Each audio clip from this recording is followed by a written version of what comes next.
নমস্কার দর্শক, আপনারা দেখছেন কবির সৌরভের ইউটিউব চ্যানেল। এই মুহূর্তে আমরা বসে আছি ডানকুনি কোল কমপ্লেক্সের মাঠে, ডানকুনি স্পোর্টিং ক্লাবের মাঠে। সদ্য সমাপ্ত সিপিআইএমের রাজ্য সম্মেলন, ২৭তম রাজ্য সম্মেলন।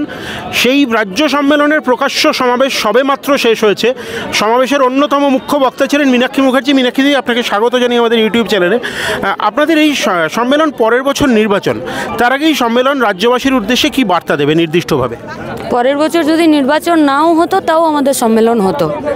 আমাদের পার্টির নীতি, গঠনতন্ত্র, আদর্শ দুনিয়া বদলের, সমাজ বদলের।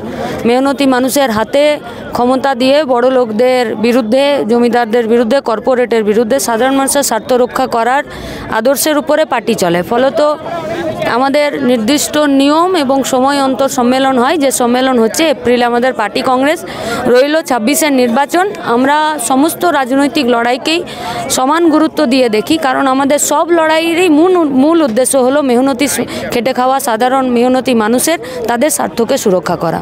মীনাক্ষীদি, আরজি করের যে ঘটনা সারা রাজ্য সারা দেশকে তোলপাড় করে দিয়েছে। এখানে কনিনিকাদি, এখানে ধ্রুবদা বসে আছেন, পৌলমী মজুমদার ছিলেন, নেতৃত্বে ছিলেন আপনারা প্রত্যেকে মিলে।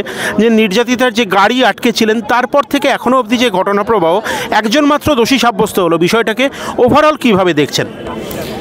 গাড়ি আটকানোটা আপাত দৃষ্টিতে মনে হয় যেন একটা হিরোইজম।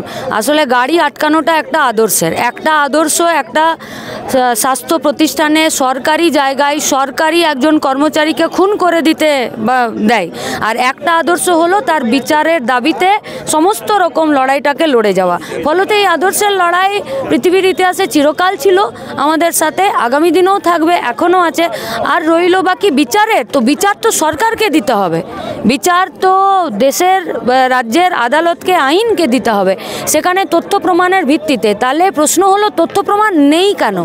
থাকলে সেটা অপরাধীদেরকে শাস্তি দেবার মতো নেই কেন? আর যদি না আছে তাহলে সেটাকে লোপাট কে করলো? আর এত পুলিশ, এত মন্ত্রী, এত বজ্র আটুনিতে তথ্য প্রমাণ কি করে ফসকা গেরো হয়ে গেল?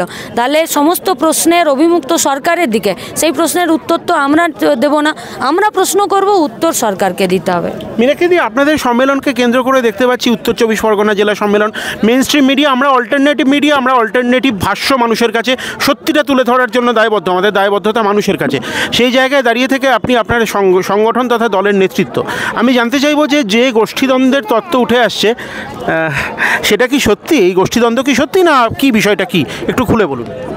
কি গোষ্ঠীদ্বন্দ্ব? আমরা দেখতে পাচ্ছি মেন স্ট্রিম মিডিয়া যে উত্তর চব্বিশ পরগনা জেলা সম্মেলন, মিডিয়া কিছু জানে না আমাদের পার্টির সম্পর্কে। আচ্ছা, ওরা বাজারের আর 5টা পার্টিকে দেখে ওরা ভাবে সিপিএমকেও ওইভাবেই ওরা ডেফিনাইট করবে, মানে সংজ্ঞায়িত করবে। ফলে তো এটা হয় না। কি হয়েছে উত্তর চব্বিশ পরগনায়? গণতান্ত্রিক পদ্ধতিতে সম্মেলন হয়েছে, তার প্রভিশন আছে আমাদের কনস্টিটিউশনে। মীনাক্ষীদি, আমাদের কাছে তথ্য রয়েছে প্রতিদিন, আমি নাম করেই বলতে পারি মেন স্ট্রিম, আমাদের অল্টারনেটিভ মিডিয়া, আমাদের কোনো দায়বদ্ধতা কোনো মেন স্ট্রিম মিডিয়ার কাছে নেই। প্রতিদিন থেকে শুরু করে আনন্দবাজার পত্রিকা, শূন্য সিপিএমের পাতে আইটেমের কমতি নেই ইত্যাদি, এই ধরনের ফ্যাব্রিকেশন করে এই ধরনের হেডলাইন করা হচ্ছে। কিভাবে দেখছেন?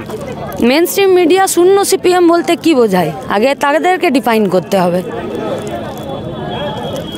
সিপিএমের কোনো বিধানসভায় বা লোকসভায় এ রাজ্যে সিপিএমের কোনো প্রতিনিধিত্ব নেই। তাহলে বাবা ব্যালট পেপার চিবাতে গেল কেন তোমরা?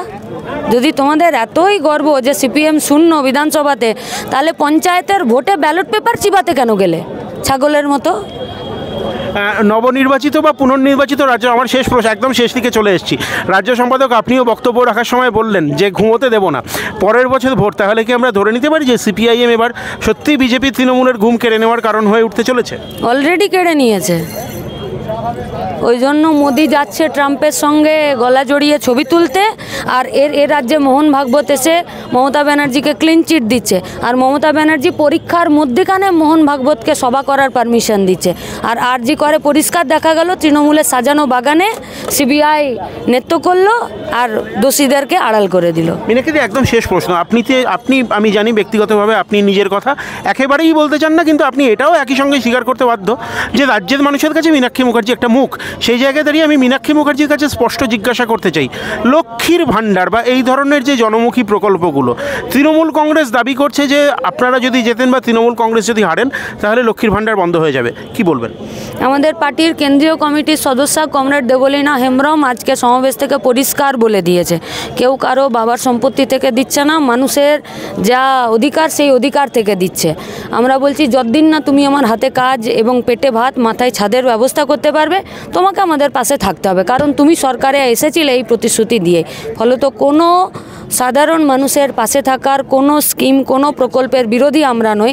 আমরা বিরোধী যারা বলছে শ্রমিকদেরকে সপ্তাহে 90 ঘন্টা কাজ করতে হবে তাদের বিরুদ্ধে। আমরা বিরোধী যারা বলছে যে বিনা চার্জশিটে তোমাকে আমি একদম জেলে ভরে রাখবো। আমরা বিরোধী যে পলিসির জন্য আমাদের চাষিরা সারের কালোবাজারির জন্য সুইসাইড করতে পারছে, সেই সব পলিসির বিরুদ্ধে আমরা থাকবো। নির্দিষ্ট প্রশ্ন, লক্ষ্মীর ভাণ্ডার থাকবে আপনারা জিতলে?